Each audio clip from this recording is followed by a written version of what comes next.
喺呢堂課入邊，我會教你點樣串聯比較運算符。呢個係寫乾淨代碼一個好強大嘅技巧。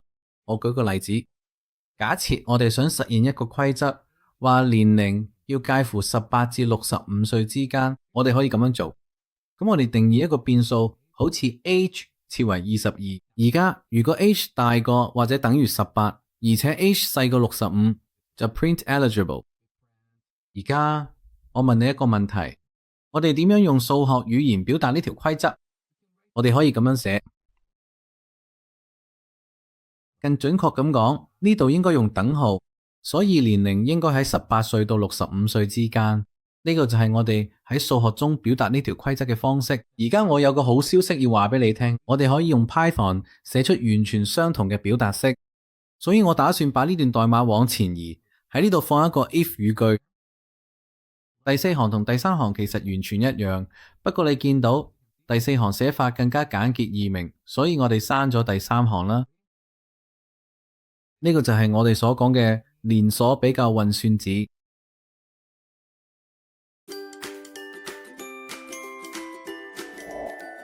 好啦，依家有個小測驗俾你，我諗你暫停條片，睇下呢條題目10至20秒。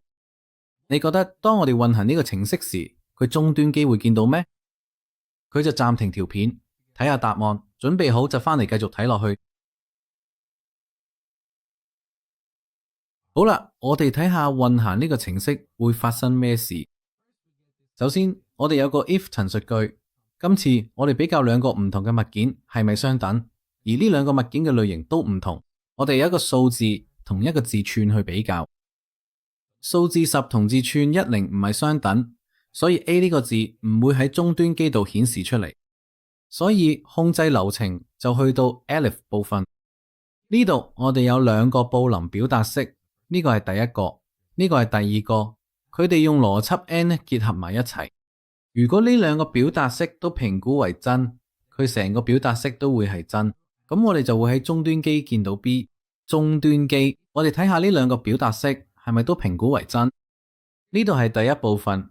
back 大過 apple 呢個係真，因為如果我哋將呢啲字排序 back 係排咗 apple 之後，但係睇下第二部分，呢個表達式評估出嚟係假，因為 back 並唔係大過 cat， 所以當我哋用邏輯 n 去夾真同假，結果就會係假。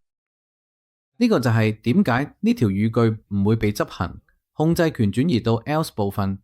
當我哋運行呢個程序嘅時候，終端上會打印出字母 C。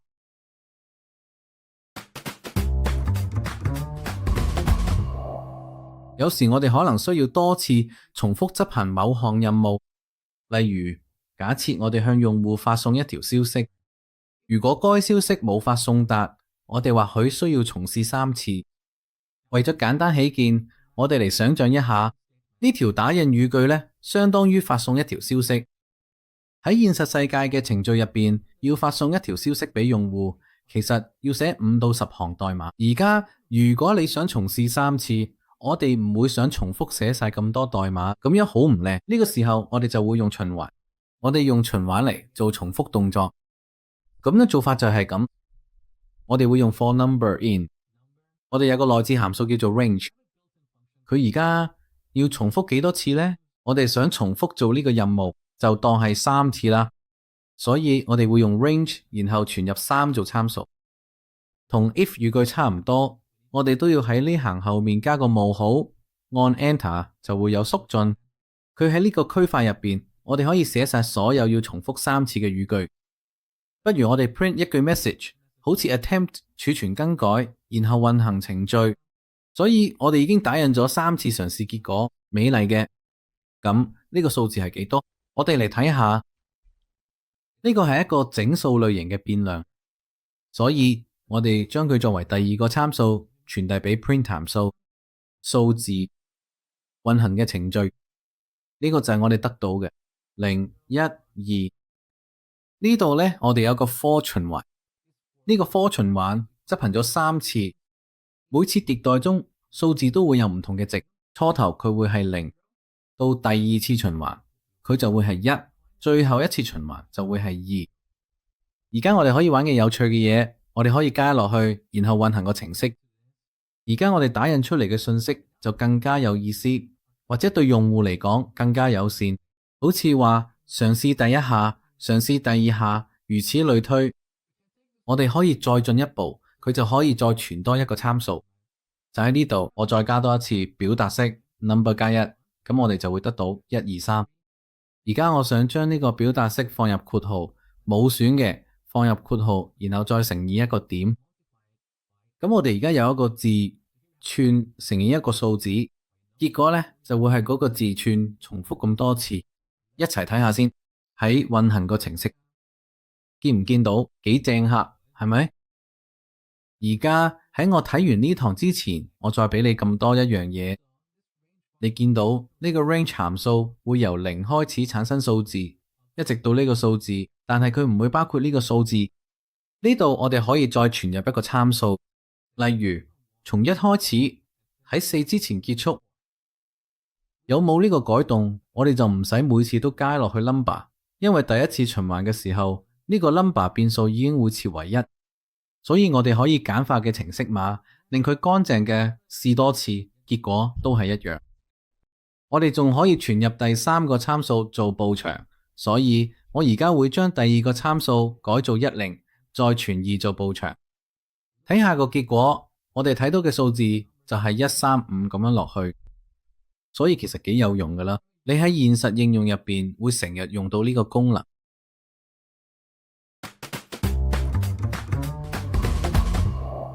繼續上次堂嘅例子，假設第一下試完之後，我哋成功 send 到個 message， 咁你想唔想即刻跳出個循環？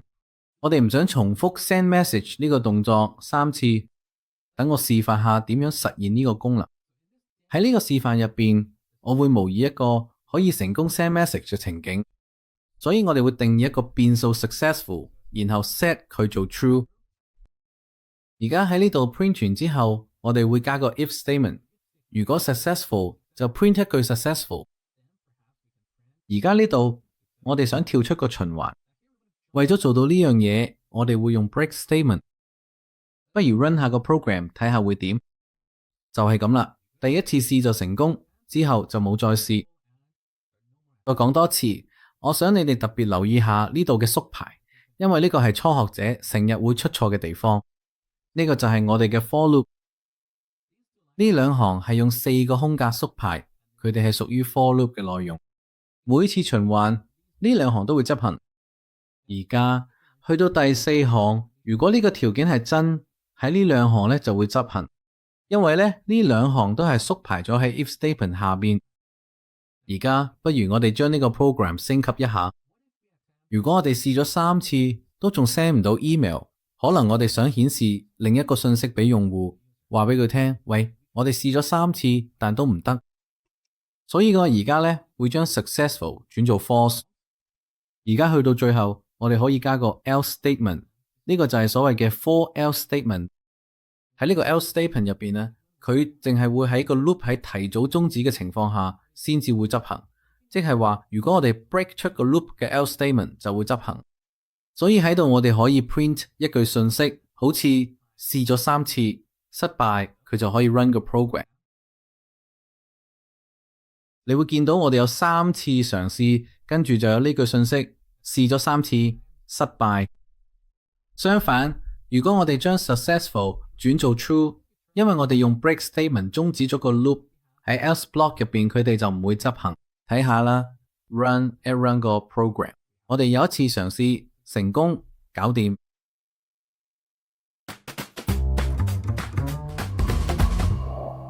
喺編程入邊，我哋有個概念叫做巢狀回圈 （nested loops）， 即係我哋可以喺一個 loop 入邊再放多一個 loop， 咁樣就可以做到咁幾有趣嘅效果。讓我嚟俾你演示一下。所以我要從呢個循環開始，循環遍歷 x 喺範圍內嘅所有值5結長。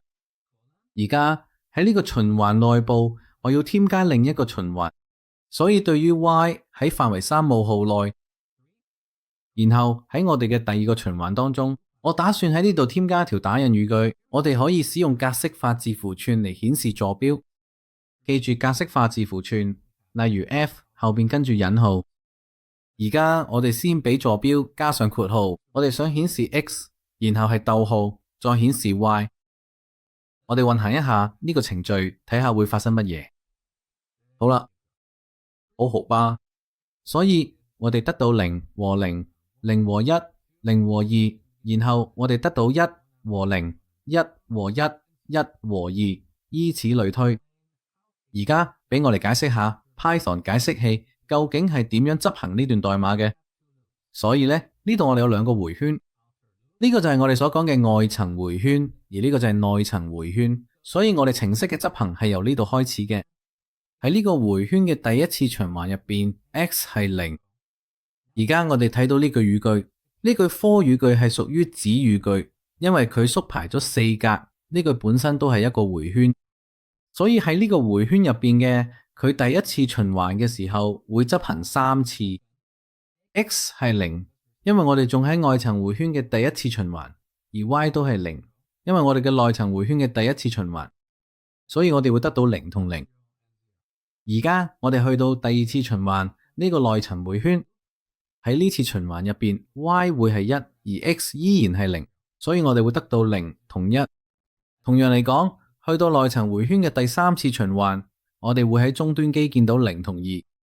而家內層迴圈執行完，控制權就會返去外層迴圈，呢度會係第二次循環，所以 x 會係1，然後我哋又再由頭開始，所以我哋又要執行呢個內層迴圈3次。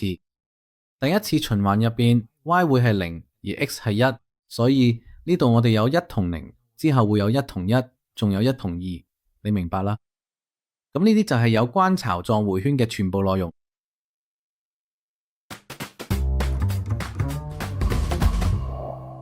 咁你而家學識咗點樣用 for 迴圈去重複執行你程式入邊一個或者多個語句。而家我哋深入咁睇下呢個 range 函數其實會回傳啲咩？你之前學過內建嘅 type 函數未？用呢個函數，我哋可以知道一個物件嘅類型。如果我哋呢度傳入5，然後運行呢個程式，就會見到呢個結果。所以呢個數字或者呢個物件嘅類型就係 int，即係整數。而家我哋睇下由 range 函數回傳貶值係咩類型，所以我哋傳入一個數字作為參數。我哋運行呢個程式，喺呢個 range 函數就會回傳一個 range 類型嘅物件。喺 Python 入邊，我哋有啲基本類型，好似數字、字串同布林值，但我哋都仲有啲複雜類型。range 就係其中一種複雜類型嘅例子。喺呢個課程入邊，你會學到好多其他複雜類型。而家 range 呢個物件有趣嘅地方就係佢可以被迭代，即係話我哋可以喺 for loop 入邊用嘅，或者對佢做迭代，所以我哋先可以寫到佢嘅程式碼。所以呢個 range 函數會回傳一個 range 物件，佢係可以被迭代嘅，即係話我哋可以對佢做迭代。每次迭代 x 都會有唔同嘅值。其實 range 物件唔係 Python 入邊唯一可以被迭代嘅物件。字串都係可以被迭代嘅，所以呢度我哋可以加個字串，好似 Python 咁。而家每次迭代 x 都會睇到呢個字串入邊其中一個字元。等我示範俾你嘅，佢就 print x， 然後我會刪除呢兩行。我哋一齊 run 下呢個程式。所以每次迭代我哋都會諗到一個字元，然後 print 出嚟。另外我哋仲有一種複雜類型叫 list，係用嚟儲存一堆物件嘅，所以我哋加上方括號，呢個表示一個列表。而家我哋可以添加數字列表或者字符串列表，例如姓名列表。你將喺課程後邊學習列表嘅相關知識，所以我哋再嚟演練一遍。如你所見，我哋可以遍歷列表，喺每次迭代中，我哋將得到該列表中嘅一個對象。而家喺本課程嘅後續部分，我將向你展示點樣創建可迭代嘅自定義對象。例如，你會學到點樣寫呢啲代碼。For item in shopping， cart print item 嘅 shopping，cart 就會係你自己創建嘅自定義對象。佢唔會係整數、字符串或者布爾值，佢係一個自定義對象，有自己嘅結構。而且我哋會令佢可以被迭代，所以可以喺 for 循環入邊用嘅。每次循環都可以睇到購物車入邊嘅一個項目，然後喺終端度打印出嚟。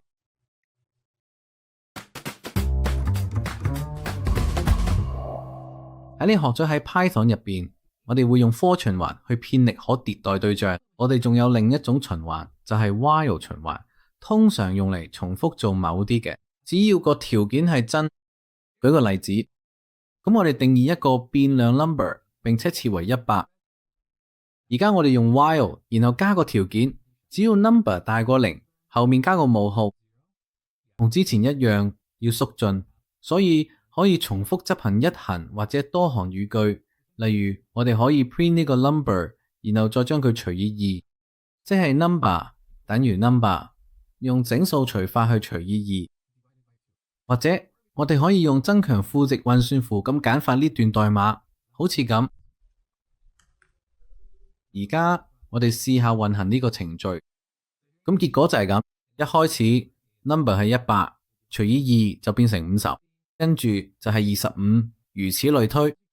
所以你見到喺呢個例子入邊，我哋唔係佢一個可迭代對象度循環，好似 range object、string 或者 list， 而係評估一個條件，重複做一件事。等我俾你睇一個 while loop 嘅真實例子。喺呢個互動式 shell 入邊 ，Python 會等你輸入你可以打咗嘅，例如2+2，佢會計算結果，然後再等你下一個輸入。我哋可以再加多一句表達式，好似10大過2嘅。所以呢啲步驟會一直繼續，直到我哋嘅 control D。其實佢背後有個 while loop 會一直執行，直到我哋嘅 control D 為止。呢個就係令 while loop 終止嘅條件。等我示範下點樣喺 Python 入邊整一個咁嘅。咁我哋先定義一個變數 command， 然後將佢設為一個空字串。而家呢度我哋需要一個 while loop。我哋想呢個 while loop 只要 command 唔等於 quit 就繼續執行，所以 command 唔等於 quit。喺呢個 loop 入邊，我哋想不停咁向用戶嘅輸入，所以我哋會用內置嘅 input 函數。我哋加個 label 咁樣睇翻個結果，然後儲存咗 command 變數入邊。去到呢一步， Python 互動式 shell 就會評估呢個 command。我哋唔會喺呢堂講呢樣嘢，因為實在太複雜啦。為咗簡單嘅，我哋可以淨係將用戶輸入咗佢原封不動嘅顯示翻出嚟，所以就 print echo。跟住第二個參數，我哋就傳入呢個 command。咁呢個就係我哋嘅 while loop， 佢會一直執行，直到我哋打 quit 為止。而家好似我之前同你講過，唔好用 code runner 擴充功能嘅 run 呢個程式，因為預設情況下，佢會喺 output 視窗度 run 你嘅程式，而嗰度係只讀佢。咁你可以用 control 加反引號打開 terminal， 然後打 Python 或者 Python 3app.py 去執行。呢個就係我哋嘅命令提示符。我哋試下打2+2，佢會原封不動冇顯示翻出嚟。再試下打3×2，就係咁簡單。如果我哋打 quit， 程式就會結束。而家我哋再試多次。如果我哋打 quit 大寫會點？程式唔會結束。因為你之前學過大細寫字母嘅電腦入邊有唔同嘅數值表示，所以小寫 quit 同大寫 quit 係唔同嘅。而家要解決呢個問題，一啲新手 programmer 可能會咁做。而 command 唔等於大寫 quit， 所以 while command 唔等於小寫 quit 同唔等於大寫 quit， 繼續向用戶嘅輸入。我哋喺 terminal 度 run 下呢個程式，睇下會發生咩事。咁再撳多次 Python app.py， 我哋打 quit 靚仔得嘅，我哋打大寫 quit 都得。但如果我打 quit 呢，用大寫 Q 加小寫 UIT 呢，我哋嘅程式都唔會結束。所以咁樣檢查 quit 指令其實唔係一個好方法。有啲一個好嘅方法，等我示範俾你嘅。所以我哋唔需要呢個 n 運算符喺度，反而因為 command 係一個字串，我哋可以用 lower 方法。所以無論用戶打咩，我哋都會先將佢轉做細寫，再同細寫嘅 quit 比較，有冇呢個改動，用戶點打 quit 都冇所謂，我哋都會終止個程式。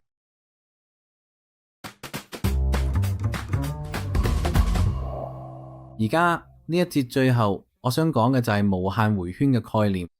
無限迴圈即係個迴圈會不停咁運行落去。如果我將呢個條件改做 true， 因為 true 永遠都係真，喺呢個 while 迴圈就會無限咁運行落去。所以如果要跳出呢個迴圈，我哋就要用 break 語句。佢當我哋嚟到用戶輸入之後，可以將個指令轉做細寫，再睇下佢係咪等於 quit。如果係嘅話，我哋就要 break。而家有冇呢個改動？我哋就唔需要再將 command 初始化做空字串。之前我哋需要咁做，因為我哋有個 while 語句，好似 while command 唔等於 quit 嘅，所以我哋要定義呢個 command 變數，就係佢先會將佢設做空字串。如果佢哋呢行就唔得。當 Python 解譯器試下執行呢段程式碼嘅時候，佢唔知 command 係咩，所以而家有啲無限迴圈，我哋就唔需要再定義 command 同設嘅做空字串。所以功能上呢個程式同我哋上堂寫嗰個一模一樣，只係要留意下呢啲無限迴圈，因為佢哋會不停咁運行落去，你一定要有方法可以跳出嚟。如果唔係，你個程式就會永遠運行唔停，佢有時候會搞出嚟問題。因為如果你執行緊呢，會用記憶體嘅操作，去到某個位，你個程式可能會攞晒記憶體，然後死機。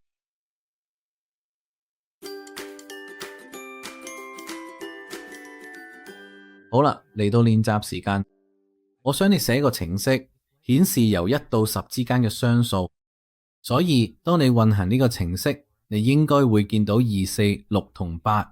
跟住呢，我諗你再印多句，我哋有4個雙數。而家開始之前俾你一個小提示，你應該用 range 函數傳入1同10，唔好用第3個參數，即係 step。基本上我想你遍歷1至10之間所有數字，檢查每個數係咪雙數，然後喺終端機度印出嚟。